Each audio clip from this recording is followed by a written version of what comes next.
கிறிஸ்துவுக்குள் அன்பானவர்களே, உங்களை இயேசுவின் நாமத்தினால் நான் வாழ்த்துகிறேன். இதனால் தேவன் ஒரு முக்கியமான வார்த்தைகளை குறித்து நம்மளோடு அவர் இடைப்படுகிறார். இது வெறும் பெண்களுக்கு அப்படின்னு கூட நம்ம சொல்ல முடியாது. புத்தியுள்ள கன்னிகைகள் அப்படின்னு சொல்லும்போது, கன்னிகை அப்படின்றது எதை குறிக்குதுன்னா பரிசுத்தத்தை தான் குறிக்குது.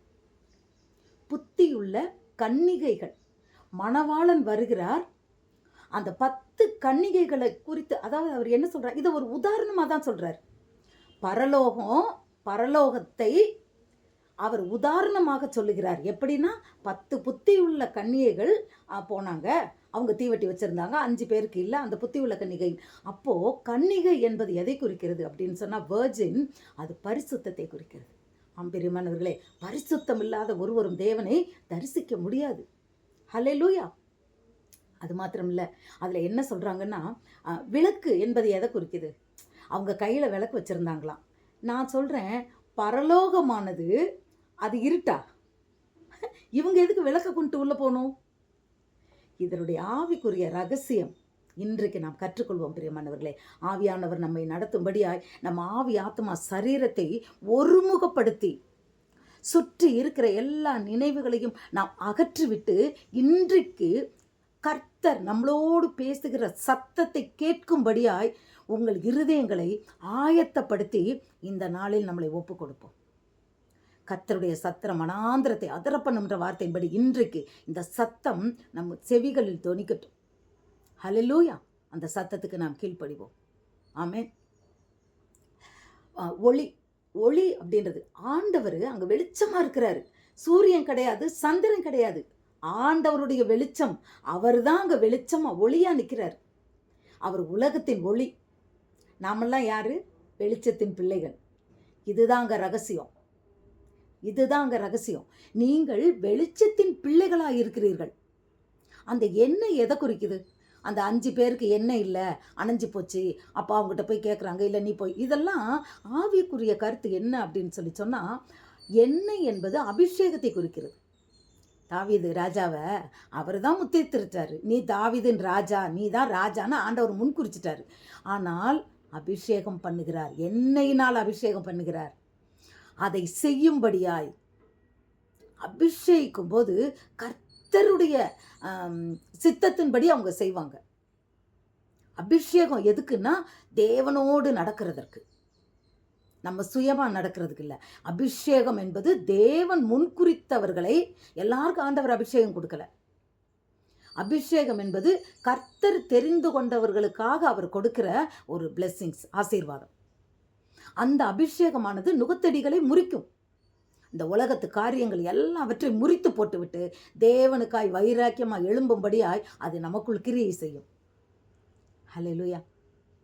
ஒளி, வெளிச்சம். இந்த வெளிச்சமானது, ஆண்டவர் வெளிச்சமா இருக்கிறார்.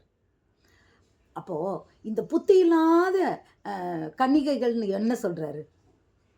நீங்க போய் வாங்கிட்டு வாங்கன்னு சொல்லிட்டு புத்தி இல்லாத கன்னிகைகள்னு, புத்தி இல்லாததுன்னு சொல்லி எதை சொல்றாருன்னா, ஏசாயா 60:1, 60வது அதிகாரம் 3வது வசனங்களெல்லாம் அவர் சொல்றாரு, தீர்க்கதரிசிகள் சொல்வதை கேட்பதற்கு மந்தமான செவிகளுடைய புத்தி இல்லாதவர்களே. தீர்க்கதரிசி மூலமாய் சொல்லப்பட்ட வார்த்தைகளை கேட்காதவர்களை பார்த்து, அதன்படி செய்யாதவர்களை பார்த்து கர்த்தர் சொல்லுகிறார், புத்தி இல்லாதவர்களே. தீர்க்கதரிசி என்ன சொன்னாரு? ஏசாயா தீர்க்கதரிசி, எழும்பி பிரகாசி, உன்மேல் ஒளி வந்தது. ஹல்லேலூயா. நாம் வெளிச்சத்தின் பிள்ளைகளா மாறிட்டோம்.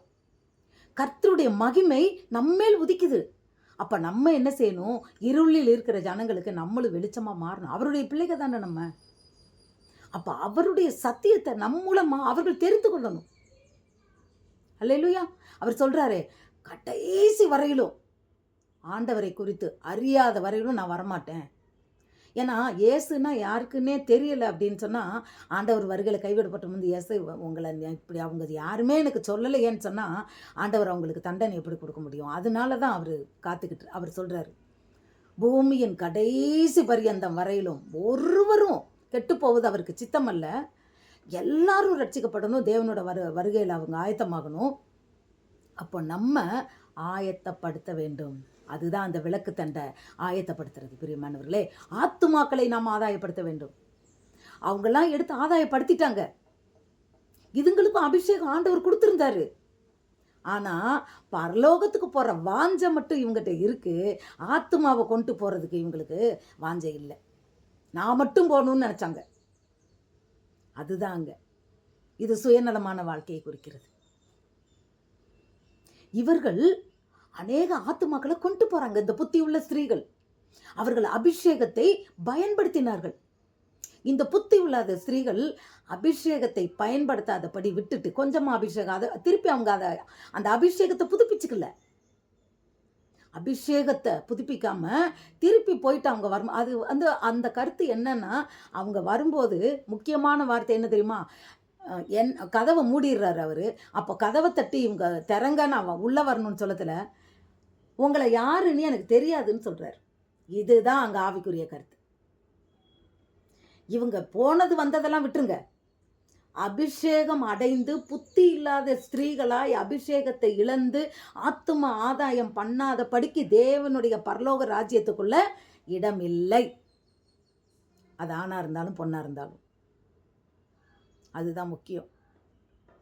இதுதான் அந்த வெளிப்படுத்தல்ல தேவன் சொன்னது, இயேசு கிறிஸ்து சொன்னது, ஏசாயா தீர்க்கதரிசின்னு சொன்னது. அவர் சொல்றாரு, ஜாதிகள் உன்னிடத்துல, ஜாதிகளுக்கு உன்னை ஒளியாய் வைத்தேன், ராஜாக்கள் உன்னிடத்தில் நடந்து வருவார்கள். அல்லேலூயா. ஜாதிகளுக்கு நம்ம ஒளியா வச்சிருக்கிறாரு. அதுதான் இயேசு கிறிஸ்து சொன்னாரு, விளக்க கொளுத்தி மரக்கால்ல மூடி வைப்பாங்களா, அதை தண்டு மேல வைப்பாங்களே. அப்போ நாம் ரட்சிக்கப்பட்டு தேவனிடத்தில் வெளிச்சத்தின் பிள்ளைகளாய் மாறின போது நம்ம எங்க இருந்தோம்? வீட்டுக்குள்ளதான் உட்காந்துக்கிட்டு இருந்தோம், ஒளிஞ்சுக்கிட்டு இருந்தோம். சர்ச்சுக்கு போவோம், வருவோம், நல்லா பைபிள் படிப்போம், ஆண்டவரை நல்லா தேடுவோம், பரிசுத்தமா வாழுவோம். ஆனா தேவனுடைய சித்தம் செய்யாதபடிக்கு இந்த புத்தி இல்லாத கன்னிகைகளை போல அபிஷேகத்தை வீணடித்து ராஜா கதவை மூடின உடனே, ஐயோ நான் இவ்வளவு கிட்ட நெருங்கி வந்துட்டனே, என்னை பரலோகத்துக்குள்ள விடலை என்ற அந்த வேதனை வராதபடிக்கு இன்றைக்கு ஆவியானவர் உங்களையும் என்னையும் எச்சரிக்கிறார். பெரியமானவர்களே, அந்த சத்தத்துக்கு நாம் செவி கொடுக்க வேண்டும். எனக்கு என்னன்னு சொல்லி வாழ்வது வாழ்க்கை அல்ல. இதோ சீக்கிரமாயிற்று, காலம் சமீபமாயிற்று. உலகத்துல ஆண்டவர் வருகைக்குரிய காரியங்கள்லாம் நடந்துகிட்டு இருக்கு. இன்னைக்கு ஆவிக்குரிய சகோதரிகள்னு சொல்றவங்க கூட அவங்க அவங்களோட சுயத்திலையும் அவங்களோட வேலைகளையும் அவங்களோட குடும்பத்திலையும் தான், நான் எதுக்கு போய் சொன்னேன், யாருனாலும் போய் சொல்லட்டும்னு இருக்கிறாங்க. ஒரு கூடி ஜெபிக்கிறதுக்கு கூட ஒரு ஐக்கியத்துல கூட சிலர் கலந்துக்கிறது இல்லை. கர்த்தர் நம்மளை முன்குறித்திருக்கிறார், நம்மை வெளிச்சத்தின் பிள்ளையாக மாற்றி இருக்கிறார், நம் கையில தீவட்டியை கொடுத்துருக்கு, நம்மளை விளக்கு தண்டின் மேல அவர் வச்சிருக்கிறார். நம்ம உள்ள ஓடி போய் ஒளியக்கூடாது. ஜாதிகள் நம்மளிடத்தில் கடந்து வரும்படியாய், ஜாதிகளுக்கு ஒளியாய் நம்ம புறப்பட்டு போகணும். கர்த்தருடைய சுவிசேஷம் சொல்லணும். எந்த வழியிலனாலும், சமயம் வாய்த்தாலும் வாய்க்காவிட்டாலும் திருவசனத்தை சொல்லு. அவர் சொல்றாரு, இல்லைன்னா ஐயோ. அன்பு தேவனிடத்தில் பேதுருவை பார்த்து என்ன கேட்குறாரு? நீ என் மேலே அன்பா இருக்கியா? ஆமாண்டவரே. நீ என் மேலே அன்பா இருக்கியா? ஆமாண்டவரே. நீ என் மேலே அன்பா இருக்கியா? திருப்பி திருப்பி கேட்டோன்னே, ஆண்டவரே நான் உன் மேலே அன்பா இருக்கிறேன்னு உமக்கும் தெரியும்ன்றாரு. அப்போ என் ஆடுகளை மேய்ப்பாயாக. இந்த மந்தைக்குள்ள கொண்டுட்டு வர்றது யாருமா? எத்தனை ஆடுகள் ஆண்டவருடைய சத்தம் கேட்காம இந்த பக்கம் அந்த பக்கம் அலைஞ்சு திரியுது. இந்த ஆடுகளை கர்த்தரிடத்துல கூட்டிட்டு வர்றது யாரு? நீங்களும் நானும் தான். நமக்கெல்லாம் ஒன்றும் தெரியாதுன்னு சொல்ல முடியாது. அந்த உத்தரவாதம் நமக்கு இருக்கு. பெரிய பெரிய ஊழியக்காரவங்க, சபை வச்சு நடத்துறவங்க, இவங்களுக்கு தான் அந்த காரியம் இல்லை. அப்போ அவங்கள மட்டும்தான் ஆண்டவர் ரட்சித்திருக்கணும். உங்களை என்னை எதுக்கு ரட்சித்தாரு? ஏன் தேவனுடைய பிள்ளையாய் உங்களை என்னை மாற்றினார்? எத்தனையோ பேருக்கு இல்லாத பாக்கியம் நமக்கு கிடைச்சது எப்படி? இதற்கு தான். ஹல்லேலூயா. ஒரு ஆட்டுக்குட்டி, மனம் திரும்புகிற ஒரு பாவி நிமித்தம் பரலோகத்துல சந்தோஷம் உண்டாகுமே. அந்த சந்தோஷத்தை நீங்களும் நானும் நம் மூலமாக கொடுக்கும் போது பரலோகத்தின் கதவு நமக்காக திறக்கப்படும். இல்லைன்னா கதவு மூடிட்டு, ஆண்டவர் நீ யாருன்னு எனக்கு தெரியலையே என்றுவார். புத்தி இல்லாத கன்னிகையாய் நாம் அந்த நிலத்துல பரிதவிக்கப்பட்ட நிலைமையில நீங்களும் நானும் நிற்போம். பிரியமானவர்களே, ஹல்லேலூயா. இதுதான் சத்தியம். எழும்பணும். எழும்பி பிரகாசி, தூசியை உதறி விட்டு எந்திரி. குடும்பம், வேலை, பிரச்சனை, என் பிள்ளைங்க, என் வாழ்க்கை, என் பேர பிள்ளைங்க போதும்.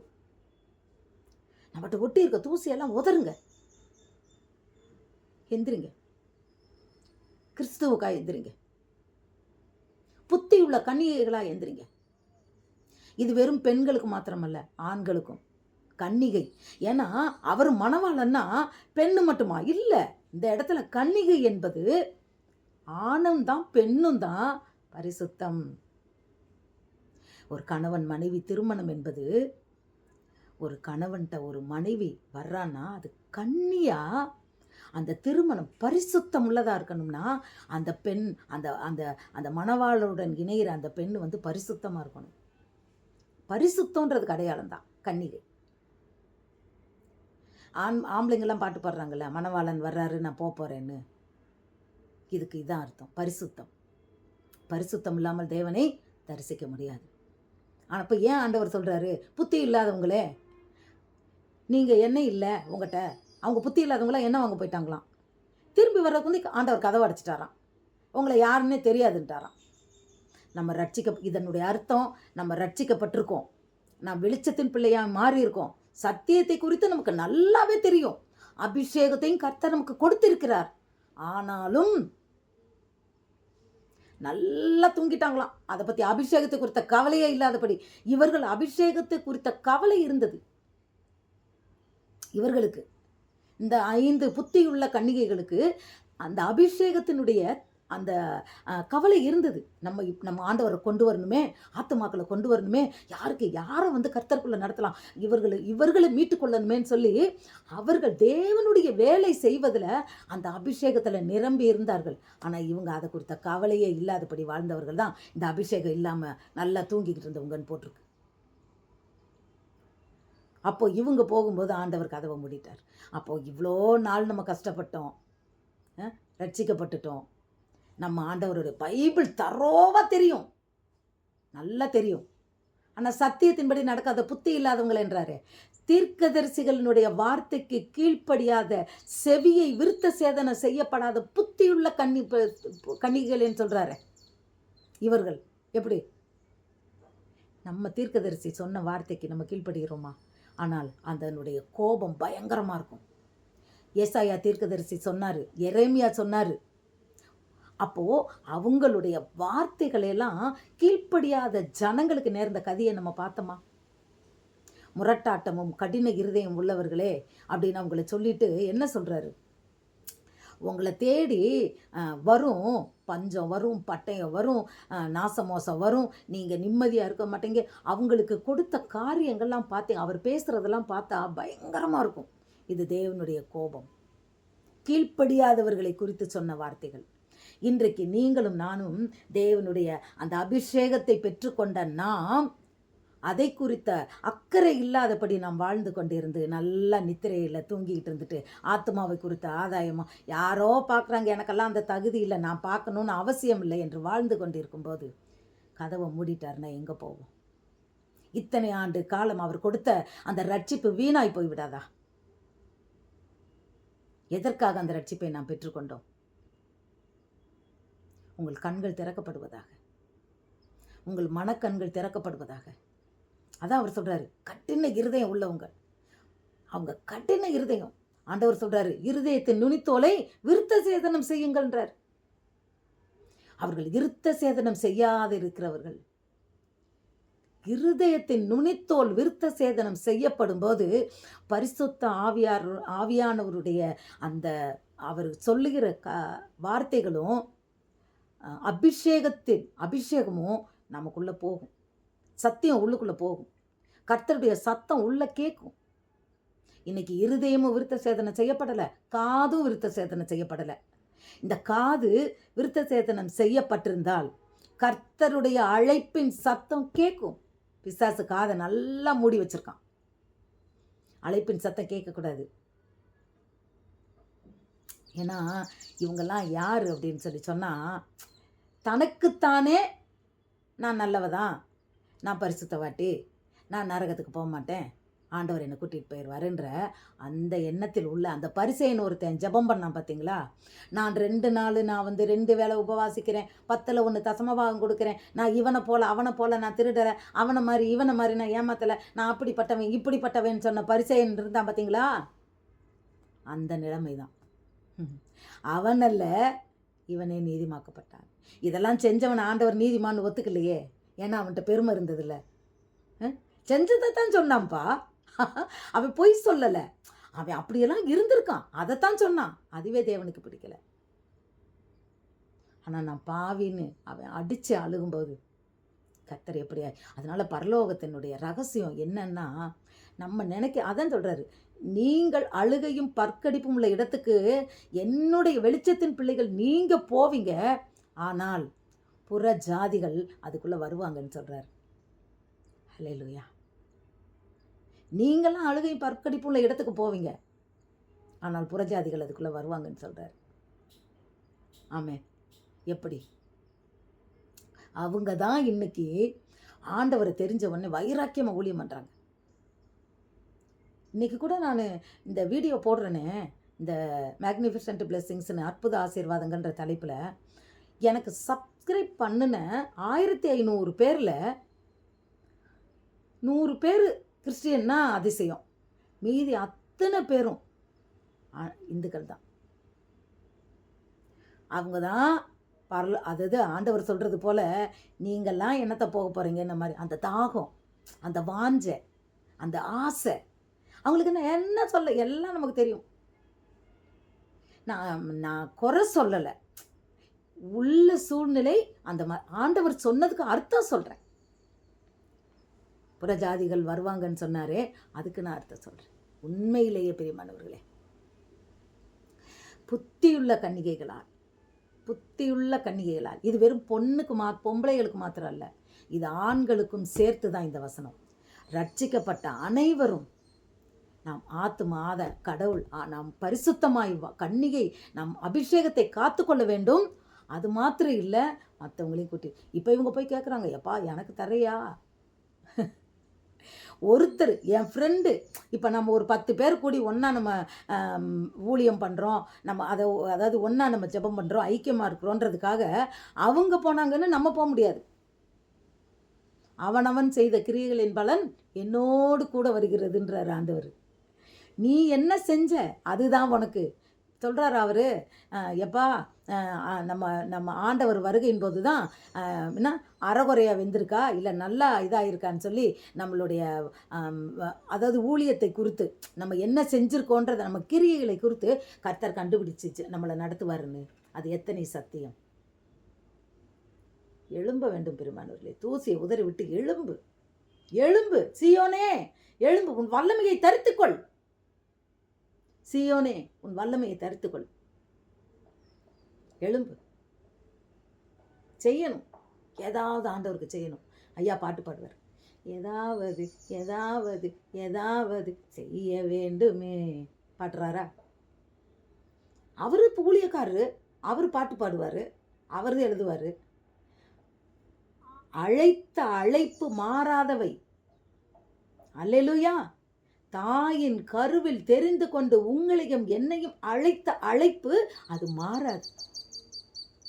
அவர் தான் இவர் தான் இல்லை. அப்போ அவர் தான் கைவிடப்படாது போவார். அப்போ நம்மலாம் கைவிடப்பட்டுருவோம் கட்டாயம். அதுதான் புத்தி உள்ள கன்னிகைகளை பற்றி சொல்கிறார் அவர். புத்தி இல்லாத கன்னிகை, புத்தி உள்ள கன்னிகைன்னு சொல்கிறாரு. அவங்கெல்லாம் புத்தி உள்ள கன்னிகைகள்.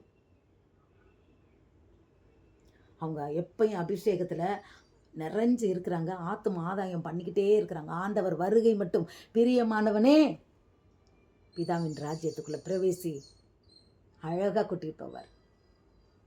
யார?